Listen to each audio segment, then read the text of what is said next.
શું વારંવાર મોં સુકાઈ જાય છે? ચાલો જાણીએ મોં સુકાવાના મેડિકલ કારણો. નોર્મલી આપણા મોંમાં સલાઈવા એટલે કે લાળ એ મોં ભીનું રાખવાનું કામ કરે છે, તેમજ ડાયજેશન એટલે કે પાચનનું કામ પણ કરે છે. પરંતુ જ્યારે આ સલાઈવા કે લાળ ગ્રંથિનું કામ ઓછું થાય ત્યારે મોં સુકાય છે. તેનું મેઇન કારણ હોય છે એક તો ડાયાબિટીસ.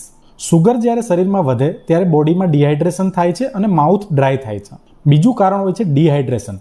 જો તમે પાણી ઓછું પીતા હોય તો પણ મોઢું ડ્રાય થઈ શકે છે. ત્રીજું કારણ હોય છે એન્ઝાઇટી, સ્ટ્રેસ.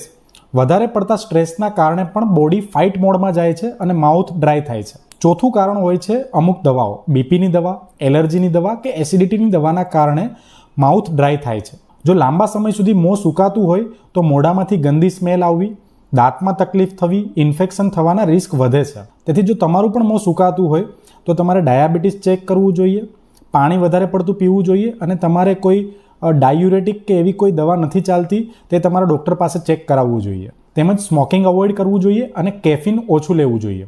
મોઢું સુકાવવું એ આમ તો નાની વાત છે, પરંતુ ક્યારેક તે મોટી બીમારીની શરૂઆત હોઈ શકે છે.